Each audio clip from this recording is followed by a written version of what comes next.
जय श्री राम। सूर्य भगवान को अर्घ्य देना बहुत ज़रूरी है। सूर्य भगवान को जल चढ़ाना बहुत ज़रूरी है। पर क्या हम जानते हैं कि आखिर सूर्य भगवान को अर्घ्य क्यों दिया जाता है? सूर्य भगवान को जल क्यों चढ़ाया जाता है? आखिर इसके पीछे हमारे शास्त्रों में, हमारे धर्म ग्रंथों में ऐसा क्या लिखा गया है, ऐसा क्या विशेष महत्व दिया गया है कि सूर्य भगवान को जल चढ़ाना बहुत ही ज़रूरी है? ज्योतिष शास्त्र में इसकी क्या मान्यताएं हैं? जब भी हम प्रवचनकर्ताओं के द्वारा या बुद्धिजीवियों के द्वारा, कथा करने वालों के द्वारा यह बात सुनते हैं या उनके द्वारा यह बात कही जाती है कि हमें नित्य प्रति रोज़ सूर्य भगवान को अर्घ्य देना चाहिए, जल चढ़ाना चाहिए, या हमारे घर के बड़े बुजुर्ग भी हमसे कहते हैं कि सूर्य भगवान को जल चढ़ाना चाहिए, तो कभी हम यह उनसे प्रश्न नहीं करते कि आखिर जल क्यों चढ़ाएं हम, इसका क्या महत्व है और कैसे चढ़ाना चाहिए, कितनी मात्रा में चढ़ाना चाहिए, उसमें क्या क्या चीज़ें मिलाना चाहिए, क्या करना चाहिए, किस तरीके से हमें उसका संपूर्ण लाभ प्राप्त होगा। कभी हम यह प्रश्न करने की कोशिश ही नहीं करते। सूर्य भगवान को जल चढ़ाने के कुछ विशेष नियम हैं, क्योंकि यदि हम उन नियमों के बिना या जब तक हम यह नहीं जानेंगे कि हमें कैसे चढ़ाना है, उसमें क्या क्या मिलाना है, हमें जल में कैसे हमें अर्घ्य देना है, कैसे हमें जल देना है भगवान को, तब तक यह वैसे ही हो जाएगा जैसे हम किसी डॉक्टर के पास यदि जाएं और डॉक्टर हमें किसी बीमारी की, रोग की दवाई दे दे और हम यह ना पूछें कि वह दवाई कब खाना है, कितनी बार खाना है, कितने समय खाना है, कितनी मात्रा में खाना है, तो हम अनजाने में, अज्ञानतावश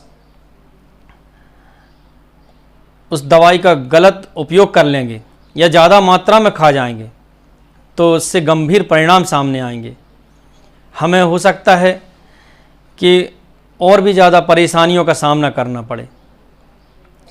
इसी तरह से हमें हर एक क्रियाओं का, कर्मकांड का, शास्त्रों का और उनमें दिए गए जितने भी विशेष सूत्र हैं, उनके विषय में कम से कम समझने की, जानने की कोशिश ज़रूर करना चाहिए। और आज यदि बात की जाए कि सूर्य भगवान को अर्घ्य कैसे देना चाहिए,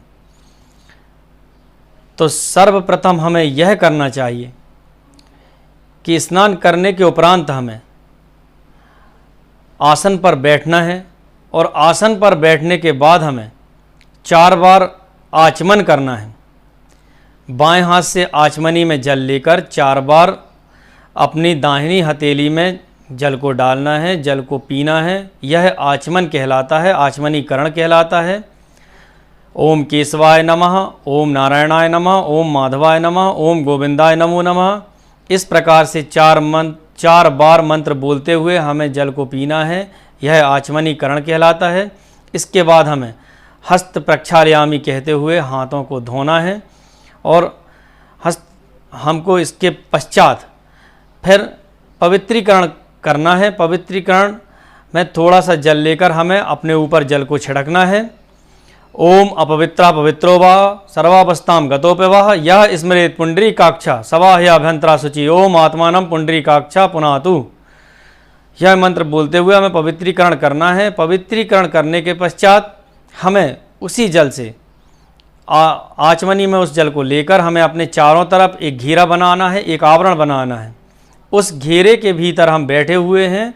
हमें यह महसूस करना है कि हमारे अंदर एक विशेष प्रकार की ऊर्जा का संचालन हो रहा है। हम एक विशेष प्रकार के ऊर्जा के दायरे में हैं, एक ऊर्जा के घेरे में हैं, आवरण में हैं। और फिर उसके पश्चात हमें 3 बार प्राणायाम करना है और प्राणायाम करते हुए हमें 3 बार मन में गायत्री मंत्र बोलना है। ध्यान यह रखना है कि हमें गायत्री मंत्र मुंह से नहीं बोलना है, ओंठों से नहीं बोलना है, ओंठ नहीं चलना चाहिए हमें मन में गायत्री मंत्र बोलना है और 3 बार प्राणायाम करते हुए हमें गायत्री मंत्र बोलना है। इसके पश्चात हमें पृथ्वी के स्वामी काल भैरव जी से भुवन भास्कर की, सूर्य नारायण भगवान की पूजा करने की, उनको अर्घ देने की हमें अनुमति लेना है, आज्ञा लेना है। इसके पश्चात 1 लोटा में जल भरकर उस जल में थोड़ा सा चंदन, थोड़ा सा अक्षत, थोड़ा कुमकुम या रोरी और 1-2 पुष्प हमें जल में डालना है और उस जल के साथ, उस लोटा के साथ एक गहरी थाली या किसी ऐसे पात्र को हमें लेके जाना है सूर्य भगवान के सामने, जिस पात्र के में यदि जल डाला जाए, अर्घ दिया जाए सूर्य भगवान को, तो उसके छींटे हमारे ऊपर ना पड़ें या बाहर उसका जल ना गिरे। गहराई युक्त बर्तन रहना चाहिए, थाली रहना चाहिए या कोई ऐसा पात्र रहना चाहिए जिसमें से कम जल के छींटे बाहर आएँ।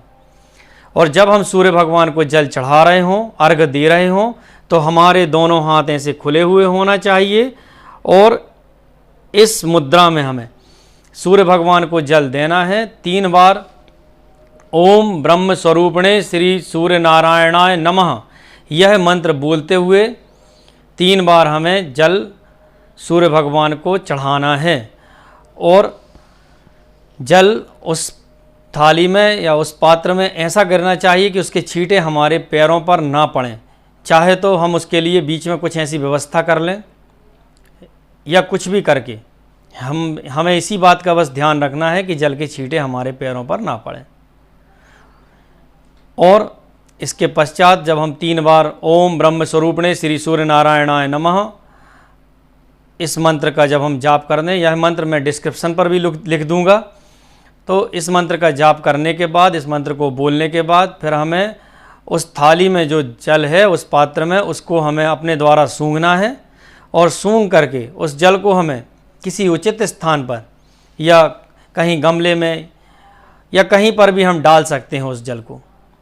और इसके पश्चात फिर हम अपनी जो दैनिक पूजाएं हैं, जो दैनिक हम जो क्रियाएं करते हैं, जो पूजन पाठ करते हैं, वो हमें करना है। सूर्य भगवान को जल चढ़ाने का सर्वप्रथम यह महत्व है कि हमारे हिंदू धर्म में, सनातन धर्म में सर्वप्रथम पूजन अग्नि नारायण की, अग्निदेव की, सूर्य देव की मानी गई है और सूर्य साक्षात स्पष्ट देवता हैं। ज्योतिष शास्त्र के अनुसार भी यह माना गया है कि सूर्य मात्र एक ऐसे ग्रह हैं, सूर्य ग्रहों के राजा हैं और वह ऐसे ग्रह हैं जिनके द्वारा वो अकेले ही पूरी आपकी कुंडली का संचालन कर सकते हैं। पूरी कुंडली को सिर्फ मात्र सूर्य ग्रह अकेले ही सुधार सकते हैं। पूरी कुंडली का अच्छा परिणाम प्राप्त हो सकता है सिर्फ सूर्य भगवान को प्रतिदिन हम नित्य प्रति अर्घ दें, जल चढ़ाएं। इसका बहुत ही अच्छा प्रभाव हमें देखने को मिलता है। और महाभारत काल की यदि बात की जाए तो महाभारत काल के समय जो योद्धा होते थे, जो अन्य व्यक्ति होते थे, वह सूर्योदय के पूर्व सरसों के तेल का अपने शरीर में लेपन करते थे, मालिश करते थे और सूर्योदय के समय फिर वह स्नान करते थे, जिससे कि वह बलिष्ठ होते थे, शक्तिशाली होते थे। और वैज्ञानिक दृष्टिकोण की यदि बात की जाए तो हम सभी जानते हैं कि विटामिन डी का सबसे अच्छा स्रोत सूर्य है और सूर्य के सुबह का जो सूर्य की किरणें होती हैं, रश्मियाँ होती हैं, उनके सामने हमारे यहाँ जो बड़े बुजुर्ग होते हैं, वह छोटा कोई बच्चा होता है, यदि वह बच्चा कमज़ोर है या उसका रंग सफ़ेद पड़ रहा है, पीला पड़ रहा है, तो दादी दादा कहते हैं कि उसको ठंड के समय में सूर्य भगवान के सामने लिटा दो, जिससे कि वह ठीक हो जाएगा, क्योंकि उसके शरीर में जिन तत्वों की कमी है उन तत्वों की पूर्ति हो जाती है। इसीलिए हर एक दृष्टिकोण से सूर्य भगवान का एक विशेष ही महत्व है, जिस बात को हमारे ऋषि मुनि, हमारे पूर्वज हजारों साल पहले समझ गए थे। इसीलिए उन्होंने हमको एक संकेत के द्वारा, एक क्रिया के द्वारा इस बात को बताया गया।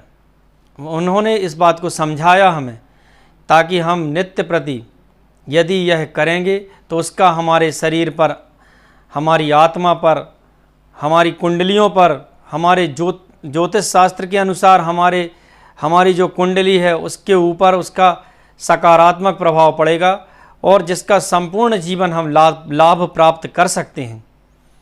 बस हमें नित्य प्रति सूर्य भगवान को अर्घ्य देना है और यह हमारे सनातन धर्म का एक प्रमुख स्थान दिया गया है। सर्वप्रथम हमें सूर्य भगवान को जल अवश्य चढ़ाना चाहिए। जय श्री राम।